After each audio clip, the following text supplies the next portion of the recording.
دعاؤں کے تعلق سے امت مسلمہ میں ایک بہت بڑی غلط فہمی ہے کہ اس کی اہمیت کو، اس کو ایک عبادت تسلیم ہی نہیں کیا ہم نے صرف اس کو ایک ایسا عمل تسلیم کیا کہ جب کبھی آپ مصیبت میں ہو تو دعا کر لو، یا میں مصیبت میں ہوں تو آپ دعا کر لیں میرے لیے. تو اس کو سمجھیے، دعا مستقل عبادت ہے. اور اللہ رب العزت نے آدم علیہ السلام کو جب تخلیق کیا، جب آپ کو بنایا، تو آدم علیہ السلام کو بنانے کے بعد جو سب سے پہلا کام آدم نے کیا، جو عبادت تھی ان کی، وہ دعا تھی. اللہ نے آدم کو بنایا. نبی اکرم صلی اللہ علیہ وسلم فرماتے ہیں آدم جب بننے لگے، روح پھونکی گئی تو سر سے بنتے گئے نیچے کی طرف، اور جب سر سے نیچے کی طرف بننے لگے اور اوپری حصہ بن گیا تو آدم علیہ السلام نے پہلا کام کیا، چھینکا. تو فرشتوں نے جو ہے، اللہ رب العزت نے آدم کو کلمہ سکھا اور کہا کہ جب تم چھینک لو تو الحمدللہ کہو. اور جب انہوں نے الحمدللہ کہا تو فرشتوں نے یرحمک اللہ جواب میں دیا اور کہا اب تمہاری اولاد کا بھی یہی معاملہ ہوگا، جب بھی وہ چھینکیں گے الحمدللہ کہیں گی اور جواب میں یہ کہا جائے گا. تو آدم علیہ السلام کو جو پہلی عبادت اللہ رب العزت نے کروائی وہ ایک دعا تھی. اسی طرح اللہ رب العزت نے آدم علیہ السلام کی جو توبہ قبول کی وہ بھی دعا کے ذریعے کی. تو دعا ایک مستقل عبادت ہے، یاد رکھیے. یہ کبھی کبھار ہونے والا عمل نہیں، یہ ہمیشہ ہونے والا عمل ہے. اسی طرح تمام عبادتوں کے اندر دعا ایک ایسی عبادت ہے جس کے لیے نہ کوئی وقت ہے، نہ کوئی گھڑی ہے، نہ کوئی جگہ ہے، نہ کوئی حالت ہے کہ طہارت ہونا نہیں ہونا، نہ کوئی مقام ہے، بلکہ ایک ایسی مستقل مسلسل بترتیب ایک ایسی عبادت ہے جو آپ صبح شام دن رات طہارت بغیر طہارت کے کسی بھی حالت میں سوتے اور جاگتے اور لیٹے اور بیٹھے اور کھڑے سے اور مجمع میں اور انفرادی اور ہر اعتبار سے آپ کر سکتے ہیں. ایک ایسی مستقل جہرانہ عبادت جو آپ کبھی بھی کر سکتے ہیں. کوئی وقت کی پابندی نہیں، کوئی مہینے کی پابندی نہیں، کوئی دن اور رات کی پابندی نہیں، کوئی جگہ کی پابندی نہیں، کوئی رکعت کسی چیز کی پابندی نہیں. ایک ایسی مستقل عبادت جو آپ کبھی بھی کر سکتے ہیں، ہر وقت کر سکتے ہیں. ایک ایسی زبردست چیز ہے. اسی طرح اگر سیرت النبی کا مطالعہ کرے، نبی اکرم صلی اللہ علیہ وسلم کی سیرت کا مطالعہ کرے، تو آپ صلی اللہ علیہ وسلم کی زندگی کی کوئی گھڑی، کوئی پہلو، کوئی موقع ایسا نہ تھا جب نبی اکرم صلی اللہ علیہ وسلم نے دعا نہ کی ہو یا امت کو دعا نہ سکھلائی ہو. ایک تو تھا آپ کو دعائیں کرتے، ایک سکھایا بھی کرتے، تو نہ کی ہو یا نہ سکھلائی ہو. آپ دیکھیے نا، آپ صبح اٹھنے کی دعا، آپ لوگوں سے ملاقات کیے، ملاقات کرنے کی دعا، سلام کرتے ہیں. بیت الخلاء میں داخل ہوئے صبح اٹھ کر، اس کی دعا. بیت الخلاء سے باہر آئے، پیشاب پخانہ کر کے آپ جو طہارت خانے سے باہر آئے، اس کی ایک دعا. آپ نے وضو شروع کیا، اس کی ایک دعا. آپ نماز کے لیے نکلے، مسجد پہنچے، مسجد میں داخل ہونے کی دعا. مسجد میں فجر کی نماز پڑھی، نماز کے اندر مختلف دعائیں جو شروع ہوتی ہے ثنا سے لے کر تو تسلیم تک، مطلب تکبیر سے لے کر تسلیم نماز ختم ہونے تک. مسجد سے باہر نکلے تو پھر اس کے بعد مسجد سے نکلنے کی دعا. گھر میں داخل ہوئے تو گھر میں داخل ہونے کی دعا.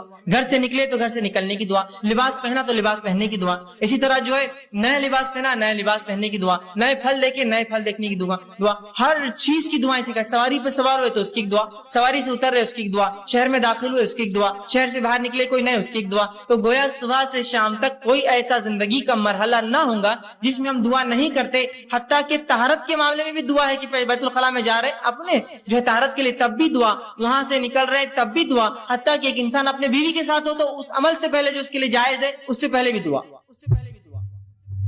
دعائیں دیکھ رہے آپ کس کثرت سے ہے کہ کوئی زندگی کا مرحلہ اس سے خالی نہیں ہے. اور نبی اکرم صلی اللہ علیہ وسلم سے کم و بیش 1000 سے زیادہ دعائیں جو لیل اور نہار صبح اور شام کی ثابت ہیں، جو صحیح روایتوں سے آتی ہے. کم و بیش 1000 کے قریب ایسی دعائیں ہیں جو رسول اللہ صلی اللہ علیہ وسلم سے ثابت شدہ صحیح روایتوں سے ملتی ہے جو ہمیں کرنا چاہیے. تو کوئی مرحلہ رسول اللہ صلی اللہ علیہ وسلم کی سیرت کا مطالعہ کرے تو نہ گزرا ہو جس میں آپ نے کوئی دعا نہ کی ہو یا دعا نہ سکھائی ہو. ہر معاملے پہ دعا، ہر چیز کے لیے دعا سکھائی. لیکن افسوس اس امت کا معاملہ یہ کہ دعا کے معاملے میں کنجوس کیا، اس کو علم ہی نہیں دعائیں ہوتی کیا ہے، کرنا کیا ہے، کیا اس کا معاملہ ہے. یہ بڑی افسوس کی بات ہے. یاد رکھیے کہ جس امت کے نبی نے کسی گھڑی کو بغیر دعا سے خالی نہ رکھا، اس امت کی یہ بدبختی ہی ہم کہیں گے کہ اس کو دعائیں یاد نہ ہوتی ہیں، یا چونکہ اس کی اہمیت نہیں تو یاد کرنے کی کیا ضرورت. اس لیے کہ دعاؤں کو ہم آؤٹ پروسیس کرتے ہیں. آؤٹ پروسیس کیا ہوتا ہے کہ جب میری تجارت بہت بڑھ جاتی ہے تو میں کانٹریکٹس لیتا ہوں اور دوسروں سے وہ کام کروا کے لیتا ہوں. تو آج ہماری دعائیں بھی آؤٹ پروسیس ہوتی ہے، بھائی تم کر دو. ہمارے گھر میں ایک ولی گزرے، انہوں نے سب کے لیے دعائیں کر دی. ہم تو نبی کی خاندان سے، ان کی دعائیں ہمارے لیے ابھی کافی ہے نا. اس طرح سے ہم دعائیں دوسروں سے کرواتے ہیں، خود سے کرنے کوئی معمول نہیں. تو دعا یاد رکھی عبادت ہے. اور نبی اکرم صلی اللہ علیہ وسلم کی سیرت میں ہم دیکھتے ہیں آپ پوری زندگی ہر وقت دعائیں کرتے تھے. اسی طرح جو ہے اسلام کے دوسرے اعمال جو فرائض جس کو کہتے ہیں، نماز، روزہ، زکوٰۃ، حج، اگر اس کا مطالعہ بھی کرے تو یہ بھی ایک قسم کی دعائیں ہیں. نماز کیا ہے آپ کی شروع سے لے کر آخر تک مختلف دعاؤں کا مجموعہ. آپ حج کرنے جاتے ہیں، کیا کرتے ہیں حج کے اندر؟ کیا اعمال ہے آپ کے؟ طواف کر رہے تو دعا، صحیح کر رہے تو دعا. جو ہے میدان عرفہ میں ہے تو دعا، مزدلفہ میں تو دعا، جا رہے تو دعا، مطلب دعا ہی تو ہے حج پورا، دعا ہی تو ہے نماز پوری. تو یہ گویا فرائض بھی عبادت ہے، یہ جو فرض عبادتیں ہیں یہ بھی خود ایک قسم کی دعائیں ہیں، یاد رکھیے. تو دعاؤں کی شریعت میں بڑی اہمیت یاد رکھیے. لیکن آج یہ ہماری بدبختی ہے، غلط فہمی ہے کہ ہم یہ سمجھتے ہیں دعا ایک ایسی چیز ہے جو مشکل حالات میں، پریشانی کے اندر، مصیبت کے اندر اس کو استعمال کیا جائے، ورنہ بہرحال اس کی ضرورت نہیں ہوتی. حالانکہ یہ ایک بہت بڑی غلط فہمی، یاد رکھیے، بہت بڑی غلط فہمی کہ ہم محض اپنی ضرورت کے وقت دعا کریں، بلکہ ہمیں تو یہ حکم ہے کہ ہر بار ہم دعا کریں. یاد رکھیں، ہر بار دعا کرے، ہر چیز سے پہلے دعا کرے، ہر چیز کی بعد دعا کرے، ہر چیز کی ابتدا میں دعا کرے. یہ غلط فہمی کو دور کیجیے کہ دعا کبھی کبھار مصیبت میں پھنس گئے، پریشانی میں پھنس گئے تو کرے، بلکہ دعا ایک مستقل جارحانہ ایک مومن کی زندگی کا عمل ہے جو وہ صبح شام اٹھتے بیٹھتے کھاتے پیتے، عبادتوں سے پہلے، عبادتوں کے اندر، عبادتوں کے بعد وہ جو ہے دعائیں کرتا ہے. اور اللہ رب العزت جو ہے دعاؤں کو قبول بھی کرتا ہے. ایک غلط فہمی یہ بھی ہوتی ہے لوگوں کو کہ یار میں نے اتنی دعا کی، ہم لوگ اتنی دعائیں کر رہے ہیں لیکن میری دعا قبول نہیں ہوتی. میں نے فلاں مسئلے کے لیے دعا کی، وہ چیز مجھے نہیں ملی. میں نے فلاں کام کے لیے دعا کی، وہ چیز کام نہیں ہوا. میں نے فلاں مسئلے کو فلاں کیا، آج تک وہ چیز نہیں ہوئی. یہ کیسی عجیب بات ہے کہ میں دعا تو کر رہا ہوں لیکن وہ چیز قبول نہیں ہوتی ہے، وہ چیز میری پوری نہیں ہوتی ہے، یا وہ کام میرا نہیں ہوتا ہے. پھر کیا فائدہ دعائیں کر کے؟ اور جب دعاؤں کا صحیح تصور اور دعا کیا ہے، ہم نے کیا سمجھا؟ دعا مصیبت کی ایک چیز ہے استعمال کی. اب مصیبت حل نہیں ہوئی تو پھر دعا کر کے فائدہ کیا ہے؟ ہم نے دعاؤں کو یہ سمجھا کہ مصیبت کی گھڑیوں میں اللہ کو پکارنا یہ دعا ہے. اب اگر مصیبت میں نے پکارا اور وہ دعا کا جواب نہ آیا، جو مجھے نہ سمجھا، تو پھر فائدہ کیا ہے دعا کر کے جس کا جواب نہیں آتا، جو قبول نہیں ہوتی. اور پھر یہ سوچ کر انسان یا تو دعائیں کرنا چھوڑ دیتا ہے. دعائیں کرنا چھوڑنا تو پھر ٹھیک ہے، لیکن اللہ رب العزت سے جو بدزنی وہ شروع کرتا ہے، یار دعائیں قبول نہیں کرتا اللہ ہماری، فائدہ کیا کر کے؟ بدزنی مطلب اللہ سے بدزن ہو جاتا ہے اور یہ کہنا شروع کر دیتا ہے کہ دعائیں میری قبول نہیں ہوتی ہے یار، یا دعا کر کے فائدہ نہیں، میری قبول نہیں ہوتی. یہ بہت خطرناک چیز ہے، یاد رکھیں. پہلے غلط فہمی کی دعا مصیبت کی ایک چیز ہے، اس کے بعد اگر مصیبت دعا میں دوسری چیز کی، پھر انسان یا تو دعائیں کم کر دیتا ہے یا تو دعا کرنا چھوڑ دیتا ہے. یہ کم اور چھوڑنا تو ٹھیک ہے، اللہ سے شکایتیں شروع کر دیتا ہے. کیسا اللہ میری دعا قبول نہیں کیا، کیا فائدہ یار دعا کر کے، اپنی قبول نہیں ہوتی تو کر کے کیا فائدہ؟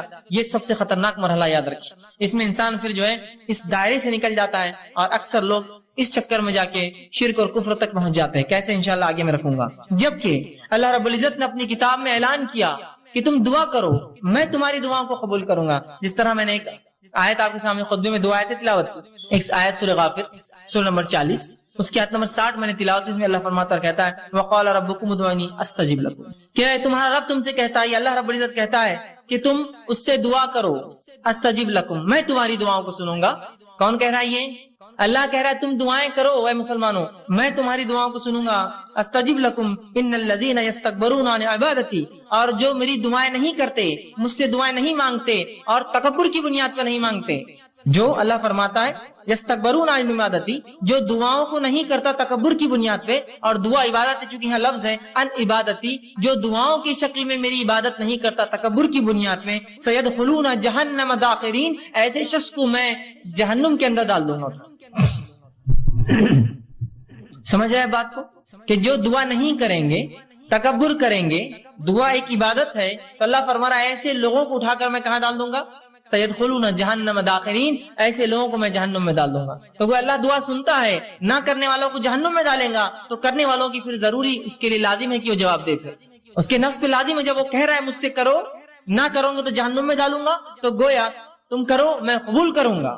یہ اس کا معنی ہے. دوسری آیت جو میں نے تلاوت کی سورہ بقرہ سورہ نمبر 2 آیت میں 186 اس میں اللہ نے فرمایا وَإِذَا سَأَلَكَ عِبَادِي عَنِّي فَإِنِّي قَرِيبٌ، کہ میرے بندے اے نبی تم سے سوال کرتے ہیں صلی اللہ علیہ وسلم، کہ میرے بندے سوال کرتے سَأَلَكَ عِبَادِي عَنِّي، میرے بارے میں، فَإِنِّي قَرِيبٌ. اگر قرآن کا آپ اگر طرز دیکھیں، قرآن کا جواب دینے کا اگر انداز اور اسلوب دیکھیں، قرآن میں جب بھی رسول اکرم صلی اللہ علیہ وسلم سے سوال ہوا تو اللہ نے فرمایا وہ تم سے پوچھتے ہیں فلاں، کہہ دو قل، وہ تم سے پوچھتے ہیں چاند کے بارے میں، کہہ دو قل کے لفظ آتے ہیں. سبحان اللہ. اس آیت پہ غور کیجیے، اللہ نے فرمایا وَإِذَا سَأَلَكَ عِبَادِي، میرے بندے میرے بارے میں پوچھتے فَإِنِّي قَرِيب، کہہ دو بھی نہیں کہا، رسول کو نکال دیا بیچ میں سے، فَإِنِّي قَرِيب، کہہ دو ان سے کہ میں قریب ہوں، نہیں کہا فَإِنِّي قَرِيب، میں قریب ہوں ان سے. مطلب گویا جملے اور الفاظ کے اعتبار سے اس کے اندر قالا کا لفظ بھی نہیں کیا نبی تم کہہ دو قل ان سے، یا قال یہ تم ان سے کہہ دو کہ میں قریب ہوں. رسول اکرم صلی اللہ علیہ وسلم کو بھی وہاں سے نکال کر انی قریب سیدھا جواب دیا گیا. حالانکہ سورہ بقرہ اٹھائیے، سوالات کا ایک سلسلہ ہے سورہ بقرہ میں، ہر سوال کے بعد آتا ہے کہ آپ سے سوال کرتے قل ان سے جواب کہہ دو، قل ان سے کہہ دو، قل ان سے کہہ دو، کہ اس کا معنی یہ. یہاں جب سوال ہوا کہ میرے بندے پوچھتے میرے بارے میں، تو رسول اللہ صلی اللہ علیہ وسلم کو قل بھی نہیں نکال دیا، فانی قریب سیدھا اتنا قریب ہوں کہ مجھے یہ بھی کہنے کی ضرورت نہیں ہے نبی آپ کہہ دو میں قریب ہوں. تو کہا وَإِذَا سَأَلَكَ عِبَادِي عَنِّي فَإِنِّي قَرِيبٌ، جب میرے بندے پوچھتے ہیں میرے بارے میں نبی آپ سے کہہ دو کہ میں ان سے قریب ہوں. اجیب الدعوۃ الداعی اذا دعان، اور جو بھی مجھ سے دعا کرتے ہیں میں ان کی دعاؤں کو قبول کرتا ہوں، ان کی دعاؤں کا جواب دیتا ہوں. اور فرمایا فلیستجیبوا لی، تو انہیں چاہیے وہ صرف میرے سے ہی دعا کرے، مجھے سے ہی مانگے. ولیؤمنوا بی، اور مجھ پر ایمان لائے. لعلکم یرشدون، شاید کہ وہ ہدایت یافتہ ہو، شاید کہ وہ رشد و ہدایت پر قائم رہے. تو یہاں اللہ رب العزت نے اس کی وضاحت کر دی کہ اے لوگوں تم پوچھتے ہو میرے بارے میں قریب ہوں، تمہاری دعاؤں کو سنتا ہوں، لہٰذا تم صرف مجھ ہی سے دعا کرنا تاکہ تم جو ہے رشد و ہدایت پر رہو. ولیؤمن، ایمان میرا شرط ہے ہر چیز کے لیے، تو میں ایمان والوں کی دعائیں قبول کرتا ہوں. اور آگے فرمایا جو ہے تاکہ تم رشد و ہدایت پر قائم رہو. تو یہاں اس آیت نے وضاحت کر دی. اسی طرح رسول اللہ صلی اللہ علیہ وسلم نے فرمایا اور کہا، جامع ترمذی کی روایت آپ نے فرمایا ان الدعاء هو العبادہ، دعا عبادت ہے، عبادت ہے دعا، یاد رکھیں. اسی طرح فرمایا جامع ترمذی کی یہ بھی روایت ہے الدعاء مخ العبادہ، دعا عبادت کا مغز ہے، یہ عبادت کا مغز ہے. نماز دعا، حج دعا، یہ مغز ہے. دیکھیے ہر کسی چیز کے بعد دعا ہے نا، حج کے ارکان کر رہے دعا کر رہے، اس میں مغز ہے نا اس کا. تو دعا عبادت کا مغز ہے، یہ اتنی اہم چیز ہے، اس کو امت جو ہے غور کرے اور اس چیز کو سمجھے. اسی طرح اب جب میں نے یہ کہا اللہ کہتا ہے دعائیں کرو اور اللہ دعائیں قبول کرتا ہے، تو اللہ رب العزت دعاؤں کو کیسے قبول کرتا ہے، اس کا کیا طریقہ ہے؟ آئیے اس سے پہلے ایک حدیث دیکھتے ہیں جو دعاؤں کی قبولیت کے تعلق سے کہ اس کی مختصر صورتیں کیا ہوتی ہیں. جب میں نے کہا اللہ دعائیں قبول کرتا ہے تو اللہ دعاؤں کو کیسے قبول کرتا ہے، اس کا طریقہ کیا ہے؟ کیا جو میں مانگوں وہ کر دیتا ہے؟ طریقہ کیا ہے؟ آئیے سنیے. نبی اکرم صلی اللہ علیہ وسلم فرماتے ہیں، مسند احمد کی روایت ہے، ابو سعید خدری رضی اللہ عنہ حدیث کے راوی فرماتے ہیں آپ صلی اللہ علیہ وسلم فرمایا کہا مسلمان دعا کرتا ہے جس میں گناہ اور خطا رحمی کی اگر بات نہ ہو.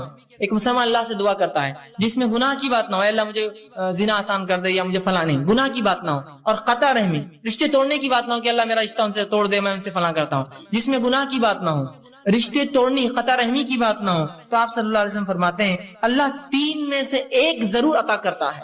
جب بندہ اللہ سے دعا کرتا ہے جو گناہ کی نہ ہو، پہلا شرط، دوسرا قطع رحمی رشتے توڑنے کی نہ ہو، تو اللہ 3 میں سے کوئی ایک کام اس کے ساتھ کرتا ہے. غور سے سنیے تاکہ وضاحت ہو جائے کہ اللہ دعائیں بولتے ہیں نا اسے قبول نہیں کرتا ہے، تو کیا کرتا ہے سنیے. 3 میں سے کوئی ایک کام، پہلا دعا کے مطابق خواہش پوری کر دیتا ہے. اے اللہ مجھے فلاں گاڑی چاہیے، گاڑی مل گئی، دعا کے مطابق خواہش پوری کر دی. اے اللہ مجھے فلاں گھر چاہیے، گھر مل گیا، دعا کے مطابق خواہش پوری کر دی. اے اللہ مجھے فلاں جو خاتون سے نکاح کرنا ہے، دعا کے مطابق آپ کو کر دیا، وہ چیز آپ کو عطا کر دی. اے اللہ میرے والدین کو صحت عطا فرما، دعا کے مطابق صحت عطا ہو گئی. تو جو مانگتا ہے مل جاتا ہے، پہلی شکل. دوسری صورت دعا قبول ہونے کی سنیے، آپ فرماتے ہیں دعا کو آخرت کے لیے اٹھا کے ذخیرہ بنا دیتا ہے. دعا کو اللہ لے لیتا ہے اور اٹھا کر آخرت میں ذخیرہ بنا دیتا ہے. اینڈ ٹائمز کا سٹاک، مرنے کے بعد کی زندگی کے لیے ایک سٹاک بنا کے رکھ دیتا ہے، آخرت کا ذخیرہ بنا دیتا ہے. اور تیسرا فرماتے ہیں دعا کے برابر مصیبت کو ٹال دیتا ہے. دعا کے برابر آپ نے دعا مانگی اللہ مجھے گاڑی دے، اب بولیں گاڑی نہیں ملی مجھے، دعا کے برابر مصیبت ٹال دی. ہو سکتا ہے گاڑی لیتے ایکسیڈنٹ ہو کے مر جائے، دعا کے برابر مصیبت ٹال دی، گاڑی نہیں دلائی آپ. دعا کے برابر مصیبت ٹال دی تو آپ کی دعائیں اللہ نہیں قبول کر کے در حقیقت قبول کر رہا ہے، وہ کا بدلہ دے رہا ہے آپ کو. پتہ مجھے لگ رہا ہے کہ یہ چیز میرے لیے اچھی ہے، پتہ چلا اس میں تو میرے لیے شر تھا، اللہ نے بچا لیا. بعد میں الحمدللہ میں بچ گیا، ورنہ وہ چیز لے کے پھنس جاتا ہوں. سمجھے آپ؟ تو نہیں قبول کر کے قبول کرتا ہے آپ کی دعا. وہ 3 شکلیں، پہلی ہو بہو جو مانگا عطا ہوا، دوسری شکل آخرت کے لیے توشہ ذخیرہ بنا کے اعمال میں رکھ دیا، تیسری شخص دعا کے برابر مصیبت ٹال دی جاتی ہے. صحابہ نے کہا اللہ کے رسول تب تو ہم کثرت سے دعائیں کریں گے، مطلب دعا میں نقصان کچھ ہے نہیں صرف فائدہ ہے، تب تو ہم کثرت سے دعائیں کریں گے. تو آپ صلی اللہ علیہ وسلم فرمایا اللہ کے پاس بہت خیر ہے، تم جتنی چاہو کرو، اس کے خزانے بہت زیادہ کم نہیں ہونے والے، کرتے رہ جاؤ. اور دوسری روایت میں آپ نے فرمایا ایک بندہ اللہ کے پاس جائے گا، اس کا حساب کتاب ہوگا، وہ کہیں گے اللہ میں نے یہ اور یہ عمل تو کبھی زندگی میں نہیں کیے تھے، مطلب کچھ ایسے عمل اس کے نام عمل میں ہوں گے جو اس نے کیے نہ ہوں گے. وہ کہیں گے اللہ یہ کیا ہے، تو اللہ کہیں گا یہ وہ تیری دعائیں تھی جو میں نے قبول نہیں کی تھی جب تو نے مانگی تھی دنیا میں.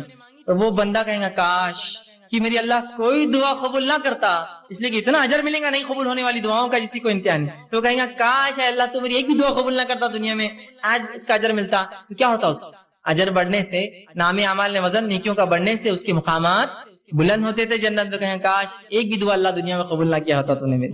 تو تین میں سے ایک ملتا ہے، یاد رکھیے. اب کوئی دعائیں نہ چھوڑے، اللہ سے ناراض نہ ہو، اللہ سے رسوائی کا اظہار نہ کرے اللہ میری نہیں سنتا ہے. وہ سن رہا ہے آپ کی، آپ کو تین میں سے ایک دے رہا ہے. دعا کے بدلے دعا جو مانگا وہ دے رہا ہے، یا اس کے بدلے آخرت کے لیے اٹھا کے رکھ رہا ہے، یا اس کے بدلے آپ کو اور مجھے اس کے برابر مصیبت کو ٹال دے رہا ہے، مصیبت کو ٹال دے رہا ہے. اور کیوں نہ ہو، ہم لوگوں کے لیے کچھ چیزیں ایسی ہوتی ہیں ہم ظاہر کو دیکھتے ہیں نا.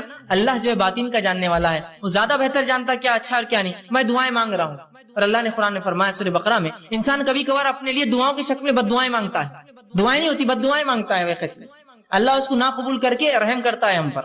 مجھے علم نہیں کسی چیز کا، میں دعا کر رہا ہوں اللہ یہ چیز ہی مجھے چاہیے.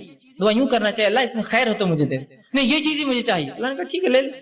آپ نے وہ چیز لی، اس کے بعد اس کا بھاؤ ختم ہو گیا، وہ چیز بیکار ہو گئی، وہ تو ناقص تھی، اس سے فلاں مسائل تھے. آپ کہیں گے میں نے کیا کر دیا، خیر کی نہیں کیا آپ نے، بس اپیل تھی کہ وہی چاہیے، دے دیا اللہ. خیر کی نہیں مانگی آپ نے، سمجھ رہے. تو کبھی کبھار دعاؤں کی شکل میں بد دعائیں مانگتے اللہ سے، سمجھے. تو اللہ سے دعا کرنے کا حکم ہے. اس چیز کو سمجھے دعا کیا ہے، یہ بڑی اہم چیز ہے. اور تین میں سے کوئی ایک شکل میں انشاءاللہ العزیز ہماری دعا قبول ہوتی ہے، اور آخرت میں اگر اس کا بدلہ ملے تو انسان کہیں گا دنیا میں کاش قبول نہ ہوتی تو بڑا اچھا ہو جاتا، اس لیے آخرت میں بہت کثیر اس کا بدلہ ملے گا. ٹھیک ہے. اسی طرح اب جو میں نے کہا دعائیں قبول ہونے کی تین صورتیں ہیں، اس میں سے جو تین صورتیں ہیں اس میں سے جو ایک صورت اللہ ہو دعا کو قبول کرتا ہے، اس جو سٹیپ جو پہلا قبول جو اللہ ہو کرتا ہے، اس کے پھر دو طریقے اللہ کے قبول کرنے کے. اللہ ہر دعا قبول کرتا ہے، دعائیں تین شکل میں قبول ہوتی ہیں. ہو آخرت میں بدلا، اس کے برابر مصیبت ٹالتا ہے. تو جو پہلی شکل اللہ قبول کرتا ہے، اس قبول کرنے کی پھر دو شکلیں ہیں. اس قبول کرنے کی دو شکلیں وہ کیا ہے؟ پہلی شکل یہ ہے دعا مانگی تبھی قبول ہو گئی. آج میں نے دعا کی کل نتیجہ آ گیا، آج میں نے دعا کی پرسوں نتیجہ آ گیا، آج میں نے دعا کی ایک مہینہ بعد رزلٹ تھا میرا اور وہی آیا جو میں چاہتا تھا. تو یہ ہوا فوراً حال میں، مطلب بالکل آپ دیکھ سکتے ہیں اس کی دعا فوراً قبول ہو گئی آپ کی. اور کبھی اس دعا کو اللہ بعد میں قبول کرتا ہے، بہت لمبے عرصے کے بعد. کتنا عرصہ ہم نہیں جانتے، بہت دن بعد کرتا ہے. لیکن تو جو پہلی شکل ہے پھر اس کے دو ٹائپس ہوتے ہیں، پہلا فوراً، دوسرا تھوڑا وقت کے بعد. آئیے اس کی مثالیں ہم دیکھتے ہیں. جس میں دعا جو فوری قبول ہو جاتی ہے اس کی ایک مثال ہے، صحیح بخاری کی روایت ہے. آپ صلی اللہ علیہ وسلم فرماتے ہیں تین لوگ تھے بنی اسرائیل سے، اور وہ جنگل میں تھے، زوردار بارش ہونے لگی، تینوں نے گفا میں پناہ لے لی. اچانک اوپر سے ایک پتھر گرا اور گفا کی منہ پہ آ کے لگ گیا، گفا بند ہو گئی. تینوں نے کہا اپنے اپنے نیکی کا وسیلہ تلاش کرو اور اللہ کے سامنے ایسی نیکی بیان کرو جو نیکی خالص اللہ کے لیے کیوں ہوں، تاکہ یہ مصیبت ٹل جائے.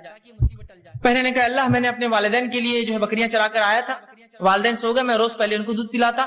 اس دن میرے والدین سو گئے تھے، بچے حالانکہ میرے بھوک سے تڑپ رہے تھے، میں نے پھر بھی بچوں کو جو ہے دودھ نہیں دیا، پہلے والدین کے اٹھنے کا انتظار کیا، انہوں نے پیا، پھر میں نے بچوں کو دیا. یہ میں نے تیرے لیے کیا تھا، اگر تجھے یہ چیز پسند ہے تو جو ہے اس کو جو ہے تو تھوڑا اس مصیبت کو ہٹا دے. پتھر تھوڑا کھسک گیا، روشنی اندر آنے لگی، فوراً اثر ہوا دعا کا، فوراً انسٹنٹ دعا ہوئی، اثر ہوا، پتھر تھوڑا کھسک گیا. پھر دوسرے شخص نے دعا کی، اور تیسرا بہرحال تفصیلی ہے واقعہ بہت لمبا. تینوں نے دعا کی، ایک کی دعا پہ تھوڑا کھلا روشنی، دوسرے کی دعا پہ اتنا کھلا کہ باہر دیکھ سکتے لیکن نکل نہیں سکتے، تیسرے کی دعا پہ وہ رول کر کے بازو ہٹ گیا اور تینوں باہر نکل گئے. جبھی اللہ نے جواب دیا ان کی دعا کا. یہ ایک شکل ہے. اب دوسری شکل جو اللہ بعد میں جواب دیتا ہے، جو بعید ہوتا ہے، عرصے بعد دیتا ہے. تو آئیے اس کی مثال قرآن نے دی. ابراہیم علیہ الصلوۃ والسلام نے اللہ سے دعا کی، سورہ بقرہ سورہ نمبر 2 آیت نمبر 129 اور فرمایا ربنا وابعث فیہم رسولا منہم یتلو علیہم آیاتک ویعلمہم الکتاب والحکمۃ ویزکیہم. اے اللہ ان لوگوں میں سے انہی میں سے ایک رسول پیدا کر. اے اللہ ان لوگوں میں سے. دعا کب کیا آپ نے معلوم آپ کو؟ جب اسماعیل علیہ السلام اور ہاجرہ علیہ السلام کو لا کر مکے میں چھوڑ دیا. مکے میں چھوڑنے کے بعد جب آئے تو ایک دعا کر رہے ہیں. کیا دعا کر رہے ہیں؟ اے اللہ میری اس اولاد سے، اسماعیل سے، اس کی نسل سے، ان لوگوں میں سے جو ہے اللہ فرمائے ربنا وابعث فیہم رسولا منہم، انہی کے اندر سے ایک رسول انہی میں سے بھیج، یتلو علیہم آیاتک، جو تیری آیتیں پڑھ پڑھ کر انہیں سنائے، ویعلمہم الکتاب، اور تیری کتاب کا علم انہیں دے، والحکمہ، اور ان کو نبوی علم احادیث کا علم حکمت عطا فرمائے، ویزکیہم، اور ان کی نفسوں گناہوں سے پاک کرے. اور یہ دعا کا نتیجہ کون تھے معلوم آپ کو؟ یہ دعا کب قبول ہوئی؟ نبی اکرم صلی اللہ علیہ وسلم اس دعا کا نتیجہ تھے. آپ نے حدیث میں اس کی تفسیر کی اور فرمایا، آپ نے فرمایا میں اپنے باپ ابراہیم کی دعا کا نتیجہ ہوں. کتنے ہزار سال پہلے کی تھی ابراہیم علیہ السلام نے دعا؟ قبول کب ہوئی؟ وہ انہی میں سے رسول آیا. آخری نبی عرب تھے، اسماعیل علیہ السلام کے نسل تھے، لیکن ہزاروں سال بعد دعائیں رائے گا نہیں جاتی ہے، اثر لاتی ہی اثر ہو فوراً یا بعد میں. اور بعد کی فوراً کی مثال میں رکھ دی، بعد کی مثال بھی رکھ دی آپ کے سامنے. تو اللہ کے رسول ابراہیم علیہ السلام کی دعا قبول ہوئی. ہر دعا قبول ہوتی، میری آپ کی بھی ہوتی ہے، لیکن فوراً نہیں ہوئی. کئی ہزار سال بعد اسی نسل میں اسماعیل علیہ السلام سے ایک نبی آئے. دعائیں خوب دیجیے، خوب دعائیں دیجیے. یہ دعائیں پتہ نہیں کب اثر لائیں، کتنے نسلوں بعد لائیں گی. ابراہیم علیہ السلام کی دعا ہزاروں سال بعد رنگ لائی، 3000 3.5 4,000 سال بعد. دعائیں کرنا چاہیے، اس کے بڑے فضائل یاد رکھیں. تو 3 شکلوں میں سے پہلی شکل کی 2 قسمیں ہیں کہ فوراً اور دیر سے. لیکن یاد رکھیے اللہ رب العزت دعا قبول کرتا ہی ہے، دعا کبھی رائے گا نہیں جاتی. کبھی اپنی دعاؤں سے مایوس مت ہوئیے کہ میں نے دعا کی اور قبول نہ ہوئی. اسی طرح جو شخص جو ہے حاجت طلبی کے جو ہے ذریعہ دعاؤں کو سمجھتا ہے، اور جب حاجت اس کی پوری ہوگی سمجھتا ہے دعا غنیمت ہے، وہ شخص ایسا سوچ کر جو ہے بہت بڑی غلط فہمی کرتا ہے، اور اس کی وجہ سے بہت سارے غلط اس کے نتائج نکل جاتے ہیں. اور ایسا شخص جو یہ سمجھتا ہے کہ دعا ایک ایسی چیز ہے کہ اسے کرنے سے میری حاجت پوری ہوں گی، اور بعد میں عام حالت میں دعا نہیں کرتا، اس شخص کی مثال ایسی ہے کہ ایک آدمی جہاد کے لیے جائے. اللہ سبحانہ تعالیٰ فرماتا ہے سورہ انبیاء سورہ نمبر 21 اس کی آیت نمبر 35 میں اللہ کہتا ہے اور فرماتا ہے وَنَبْلُوَكُمْ بِالشَّرِّ وَالْخَيْرِ فِتْنَةٌ وَإِلَيْنَا تُرْجَعُونَ. اللہ فرماتا اور کہتا ہے ہم بطریق امتحان، ہم بطریق آزمائش تم میں سے ہر ایک کو برائی اور اچھائی سے جو ہے ٹیسٹ کرتے ہیں. ہم بطریق امتحان تم میں سے ہر شخص کو اچھائی دے کر اور برائی دے کر جو ہے جانچتے ہیں، امتحان کرتے ہیں، بھلائی میں مبتلا کرتے ہیں، اور تم سب کو ہماری ہی طرف لوٹ کر آنا ہے. تو اس آیت میں اللہ یہ فرما رہا ہے کہ یہ ہمارا طریقہ ہے کہ ہم ایسا ٹیسٹ کرتے ہیں، ایسا امتحان لیتے ہیں لوگوں کو اچھائی دے کر اور برائی دے کر، شر اور خیر دے کر. شر اس اعتبار سے کہ ظاہری طور سے لگے مجھے کہ اگر میں ایمان پر چلوں تو دنیاوی نقصان ہوگا، مجھے لگتا ہے، لیکن اس میں آخرت کے اعتبار سے خیر ہے. یا اس اعتبار سے کہ اللہ ہمیں خیر دے دیتا ہے اور آزماتا ہے، کہیں شر کی طرف متوجہ تو نہیں. تو گویا اللہ نے جو خیر اور شر دیا ہے یہ دونوں کے ذریعے اللہ رب العزت ہمیں اور آپ کو آزماتا ہے. یاد رکھیے انسانوں کو آزماتا ہے، اس کا اصل مقصد ہی یاد رکھیے انسانوں کی آزمائش. تو اللہ رب العزت نے اس چیز کو اعلان کر دیا کہ خیر اور شر کے ذریعے اللہ سبحانہ تعالیٰ مجھے اور آپ کو آزماتا ہے. یاد رکھیے تو کسی چیز کا خیر ہونا، اس میں کیسی آزمائش یہ ہے کہ اللہ نے بہت ساری نعمتیں دنیا کی دے رکھی ہے، اب جانچنا چاہتا ہے کیا حرمت سے بچتے ہو یا حرام کاموں میں جو ڈوب جاتے ہو. اسی طرح کچھ نعمتیں اللہ دنیا کی چھین لیتا ہے اور پھر آزما کے دیکھتا ہے کیا شکر گزار بنتے ہو اللہ کی یا ناشکری کرتے ہو اس حالت کے اندر. تو گویا خیر اور شر دونوں کے ذریعے اللہ رب العزت میرا اور آپ کا، ہم تمام کا جو ہے امتحان لیتا ہے. اسی طرح جو ہے جب اللہ رب العزت مومنوں کو لیکن آزماتا ہے، ان کا ٹیسٹ لیتا ہے، تو یاد رکھیے اس آزمائش کا بدلہ بھی دیتا ہے. صرف آزمائش ہی نہیں کہ ہمیں صرف ٹیسٹ کیا جائے، آزمایا جائے، بلکہ اس آزمائش کا ہمیں بدلہ ملتا ہے. اور نبی اکرم صلی اللہ علیہ وسلم فرماتے ہیں، صحیح مسلم کی حدیث ہے، بہت زبردست حدیث ہے، یاد رکھیے اس بات کو آپ سمجھیے. حدیث میں جو بیان کی جا رہی ہے تو انشاءاللہ عزیز ہر آدمی جس حالت میں ہے اللہ کا شکر ادا کرے گا اور خوش زندگی گزارے گا، افسوس زدہ نہیں ہوگا، پریشان نہیں ہوگا. جس طرح سے آج ہم چھوٹی چھوٹی مصیبتوں پر پریشان ہوتے ہیں. آئیے سنیے نبی اکرم صلی اللہ علیہ وسلم کیا فرماتے ہیں. آپ صلی اللہ علیہ وسلم ایک مجلس میں بیٹھے تھے، صحابہ آپ کے اطراف تھے، آپ مسکرائے. صحابہ نبی اکرم صلی اللہ علیہ وسلم کو دیکھتے رہے کہ آپ مسکرائے. جب آپ کا مسکرانا ختم ہوا تو اللہ کے رسول نے پوچھا کیا تم مجھ سے پوچھو گے نہیں میں کیوں مسکرایا؟ کیا مجھ سے سوال نہیں کرو گے کہ میں اچانک کیوں مسکرایا؟ تو کہ اللہ کے رسول بتا دیجیے آپ کیوں مسکرائے. تو کہا میں اس لیے مسکرایا، اور آپ نے فرمایا کہ مومن کا معاملہ بڑا عجیب ہے، اس معاملے پہ مجھے مسکرانا آیا، میں ہنس پڑا. یقین اللہ کے رسول صلی اللہ علیہ وسلم خیخے مار کر نہیں ہنستے تھے، صرف مسکراتے تھے. تو کہا وہ مومن کا معاملہ بڑا عجیب ہے، اس معاملے کو سوچ کر میں مسکرایا. کیا معاملہ عجیب ہے؟ مومن کا معاملہ عجیب ہے، اور وہ یہ ہے کہ جب اللہ رب العزت اسے فراوانی دیتا ہے، دنیا کی اچھی زندگی دے دیتا ہے، اولاد دے دیتا ہے، دھن دولت مال دے دیتا ہے، جب اچھی زندگی دیتا ہے تو یہ شکر ادا کرتا ہے، یہ اس کے لیے اچھا ہے. اور جب اللہ اس کو تنگ دستی دیتا ہے، محتاجی دیتا ہے اور دنیا کی زندگی میں کچھ کم کر دیتا ہے تو مومن صبر کرتا ہے، یہ اس کے لیے بہتر ہے. اور یہ دونوں حال میں اس کے لیے خیر ہے کہ اگر اچھائی دے تو شکر کرے، یہ اس کے لیے بہتر، اگر برائی ہو تو صبر کرے، یہ اس کے لیے بہتر. اور یہ معاملہ مومن کے علاوہ کسی اور کا نہیں ہے. اسی تعجب پر میں مسکرایا. اس بات کا مجھے عجیب لگا کہ اللہ مومن کو دونوں حال میں دیتا ہے بدلہ. دیکھیے نا کتنی اچھی بات ہے کہ اگر میں فراوانی میں ہوں، خوشحالی میں ہوں، تب بھی بدلہ پا رہا ہوں، اس کا شکر ادا کرے. اور اگر تنگ دستی ہوں، بدحالی میں ہوں، مصیبتوں میں ہوں، کسی آزمائش میں ہوں، تب میں اللہ کے سامنے صبر کر رہا ہوں، اللہ سے اس کا اجر طلب کر رہا ہوں، یہ معاملہ بھی خیر ہے. گویا مومن کو مصیبت بھی فائدہ دے رہی ہے، مومن کو جو فراوانی فائدہ دے رہی ہے، تنگ دستی میں بھی معاملہ جو ہے جس کو میں عام زبان میں کہوں گا کہ چیت بھی اور پٹ دونوں بھی آئے مومن کی جیت ہے، برے حالات آئے تو بھی اس کو فائدہ، اچھے حالات آئے تو بھی اس کو فائدہ، شکر ادا کرے اچھے حالت میں اللہ بدلہ دے گا، صبر کرے برے حالت میں اللہ بدلہ دے گا۔ تو مومن کا معاملہ عجیب ہے، رسول اللہ نے فرمایا، اور یہ معاملہ آپ نے حدیث سے فرمایا صرف اور صرف مومن کا ہے، مومن کے علاوہ یہ معاملہ کسی کا بھی نہیں، یاد رکھیں کسی اور کا نہیں ہے مسئلہ، صرف ہمارا معاملہ ہے جو ایمان کا دعویٰ کرتے ہیں، دونوں حال میں خوش ہوتے ہیں، دونوں حال میں بدلہ پاتے ہیں۔ اسی طرح جامع ترمذی کی روایت ہے، آپ صلی اللہ علیہ وسلم فرماتے ہیں جب مومن کو اللہ آزماتا ہے تو کیا ملتا ہے اس کے بدلے، سنیے آپ صلی اللہ علیہ وسلم فرماتے ہیں آزمائش مومن پر آتی رہتی ہے، آزمائش مومنوں پر آتی رہتی ہے، اور ان کی جان میں آتی، ان کے مال میں آتی، مال میں مصیبت آتی ہے، دھن دولت لوٹ گیا، تجارت ڈوب گئی، آگ لگ گئی، فلاں مسئلہ ہو گیا، لٹ گیا، تجارت اچانک ٹھپ ہو گئی، کم ہو گئی، تو یہ مال میں کمی، یا اناج اگا نہیں، کھیتی باڑی خراب ہو گئی، یہ مال میں کمی۔ اور کبھی اولاد سے آزماتے ہیں کہ اولاد دیتے ہیں کبھی چھین لیتے ہیں، دیتے ہیں تو معذور دیتے ہیں، پیدا ہوتی ہے تو کبھی مر جاتی ہے، یا کسی کو دیتے نہیں، اولاد میں آزمائش ہے۔ تو مومن کو اللہ رب العزت آزمائشتا ہے، اس کے جان میں، اس کے مال میں، اس کی اولاد میں، اور اللہ کے رسول آگے فرماتے ہیں حتیٰ کہ جب وہ اللہ سے ملتا ہے، اللہ اس کو آزماتے رہتا پوری دنیا میں، حتیٰ کہ جب اپنے رب سے ملتا ہے تو اس پر کوئی گناہ باقی نہیں رہتا، سب کا اس کو دنیا کے اندر اس کے گناہوں کا بدلہ مل جاتا ہے۔ سمجھ رہے ہیں بات کو؟ تو گویا اگر مومن پر کوئی آزمائش آتی ہے تو اس آزمائش کے عوض اس کے گناہ جھڑ جاتے ہیں، گناہ کم ہو جاتے ہیں، اور نبی اکرم صلی اللہ علیہ وسلم نے حدیث میں بیان کیا اور فرمایا اگر مومن کو کانٹا بھی چبھتا ہے تو اس کا بھی اجر لکھا جاتا ہے، اس کے گناہ معاف ہوتے ہیں۔ سبحان اللہ، تکلیف میں اٹھا رہا ہوں اس کا بھی بدلہ پاتا ہوں۔ آپ ایک مرتبہ باہر نکلے صحابہ کے ساتھ فجر کی نماز کے بعد، ایک جھاڑ تھا سامنے، جو سردی کا موسم تھا اور پتے اس کے سوکھ چکے تھے، پتجھڑ تھا وہ۔ آپ آئے، صحابہ آپ کے ساتھ تھے، آپ نے اس جھاڑ کو پکڑ کر ہلایا، جب جھاڑ کو ہلایا تو کچھ پتیاں گرنے لگی جو کہ سوکھ چکی تھی۔ نبی اکرم صلی اللہ علیہ وسلم فرمایا جب تم میں سے کوئی شخص بخار میں مبتلا ہو جاتا ہے، بیمار ہو جاتا ہے، بالخصوص بخار آتا ہے جسم میں، تو اس کے گناہ ایسے ہی جھڑتے ہیں جیسے جھاڑ کے پتے میرے ہلانے سے جھڑے ہیں۔ سبحان اللہ، دیکھیں تکلیف آزمائش ہے، آزمائش پہ صبر کر رہا ہے تو بدلہ بھی پا رہا ہے، اور اس حد تک بدلہ ملتا ہے کہ جامع ترمذی کی روایت کے مطابق مومن آزمایا جاتا ہے اس کے مال میں، اس کی دولت کے اندر، اس کی جان کے اندر، اس کی اولاد میں، حتیٰ کہ جب اپنے رب سے اس کی ملاقات ہوتی ہے موت کے بعد تو تب گناہوں سے بری ہوتا ہے، گناہوں سے پاک ہوتا ہے۔ اور ظاہر سی بات ہے جب انسان گناہوں سے پاک ہوگا تو اس کا ٹھکانہ میں سمجھتا ہوں سب جانتے جنت کے علاوہ کچھ نہیں ہو سکتا۔ تو آپ دیکھ رہے ہیں، تو گویا آزمانا اللہ کی سنت ہے، اور آزمائش کا مومن کو بدلہ ملتا ہے، اچھے اگر حالات ہے تو شکر کرے، برے حالات ہے تو صبر کرے، دونوں حالات میں مومن اس کا بدلہ پاتا ہے۔ اور مومنوں کو جو آزمائشیں آتی وہ ایسا بدلہ دیتی ہے کبھی کبھار کہ وہ اتنا آزمایا جاتا ہے کہ روز قیامت اس پر کوئی گناہ باقی نہیں رہتا، وہ بالکل جو ہے اللہ کے سامنے ایسا حاضر ہوتا ہے کہ وہ جو ہے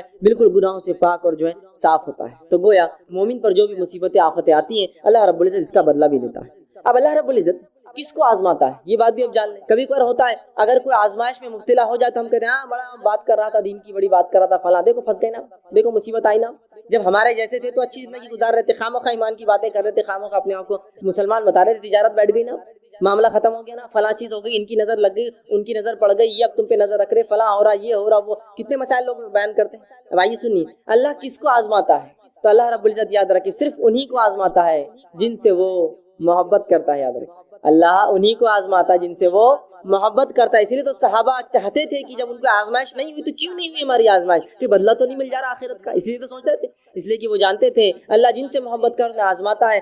آئیے دلیل میں آپ کو دیتا ہوں، جامع ترمذی کی روایت جو میں نے آپ کے سامنے دو حدیثیں جو ہے تلاوت کی، اس میں سے پہلی حدیث تھی جامع ترمذی کی روایت ہے، نبی اکرم صلی اللہ علیہ وسلم فرماتے ہیں، کہتے ہیں ان اللہ تعالی اذا احب قوما ابتلاهم، جب اللہ کسی قوم سے محبت کرتا ہے، کچھ لوگوں سے جب اللہ محبت کرتا ہے تو انہیں مصیبت میں ڈال دیتا ہے، مبتلا کرتا ہے، آزماتا ہے انہیں۔